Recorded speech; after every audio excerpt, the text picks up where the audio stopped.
வானத்தையும் பூமியையும் படைத்த சர்வ வல்லமையுள்ள தேவனை ஸ்தோத்தரிப்புமாக. இந்த அக்டோபர் 19ஆம் தேதி முழுவதும் கிருபையாய் நம்மை பாதுகாத்து வந்த தேவனுக்கு நன்றி செலுத்துவோமா? கிருபையும் மகிமையும் நிறைந்த எங்கள் பரிசுத்தமுள்ள நல்ல தகப்பனே, ஸ்தோத்தரிக்கிறோம், துதிக்கிறோம் ராஜா. இரவு நேரத்திலும் உண்மை நோக்கி பார்க்கக்கூடிய கிருபையை கொடுத்ததற்காக நன்றி தகப்பனே. அப்பா, இந்த நாளிலும் உங்களுக்கு பிரியமில்லாத காரியங்களை செய்து உடைய இருதயத்தை துக்கப்படுத்தியதற்காக எங்களை தயவாய் மன்னியும் ஆண்டவரே. உங்க பிரியமான பிள்ளையை வாழ உதவி செய்யுங்கப்பா.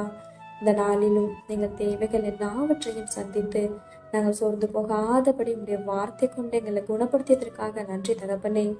ஆண்டவரே, இந்த நாளிலும் நாங்கள் மற்றவங்க வாழ்க்கையை பார்த்து பொறாமப்பட்டதற்காக எங்களை தயவா மன்னிச்சிருங்க இயேசுப்பா.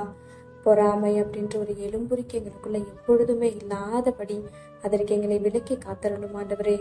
அப்பா, மற்றவங்க வாழ்க்கையை ஒப்பிட்டு பார்க்காதபடி நீங்க கொடுத்த வாழ்க்கையில சந்தோஷமாகவும் சமாதானமாகவும் வாழ எங்களுக்கு கற்றுத்தாங்கப்பா. உண்மை போல எல்லாரையும் நேசிக்க கற்றுத்தாரும். இரவு நேரத்தில் ஜெபிக்கிற ஒவ்வொருவரையும் ஆசிர்வதிங்கப்பா. அவர்கள் குடும்பங்களையும் நீர் பாதுகாத்து வழிநடத்தும். எங்கள் ஆவி, ஆத்துமா, சரீரம் முழுவதையும் உடைய கரத்திலே கொடுக்கிறோம். நீர் பொறுப்படுத்தி நீர் வழிநடத்தும். இயேசு கிறிஸ்துவின் இனிய நாமத்தில் ஜெபிக்கிறோம் எங்கள் ஜீவனுள்ள நல்ல பிதாவே, ஆமென்.